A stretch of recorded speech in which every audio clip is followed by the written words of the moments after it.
US এবং কানাডার trade ওয়ারে একটা মজার জিনিস লক্ষণীয় হচ্ছে যে কানাডা সবসময় খুব বড় বড় কথা বলতেছে যে হ্যান করেঙ্গে ত্যান করেঙ্গে। বাবা, ওরা যদি ট্যারিফ দিয়ে থাকে তো তোমরা তো ট্যারিফ তোমরাও দিচ্ছ, দাও। এরপরে এত কান্নাকাটিরই দরকার কি? এত দোষারোপের করার দরকার কি? অ্যাভয়েড করার দরকার কি? ওদের প্রোডাক্ট সব বর্জন করার কি দরকার? It's a mutual business. Ora, they impose 25% tariff, we impose 25% tariff, right? If they are good and if you think that you are good, just ignore it. You don't have to cry all the time, yell all the time, bad mouthing all the time.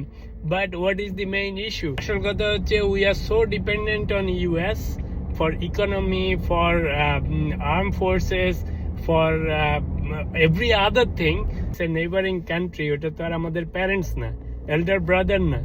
এত বছর ভালো ছিল, এখন তারা তাদের স্বার্থ দেখতেছে। That's obvious, that's fine, right? ওরা যদি ট্যারিফ ইম্পোজ করে, আমরা ট্যারিফ ইম্পোজ করি। If they are okay, we should be okay too. Tariff কেন দিছে সেটা নিয়ে চিল্লাচিল্লি করতেছি, প্রতিশোধ নিচ্ছি। আবার ওদের কাপড় চোপড় পণ্য সব বর্জন করব, ওদের দোকান বর্জন করব। আবার একটু পর পর খোঁচা দিব, বাপকানা এমন আমাদেরকে ট্যারিফটা মাফ করে দাও, আমরা ভালো হয়ে যাব। Why you want their sympathy if you are so strong, if you are so independent, if you don't need them? Just behave like them.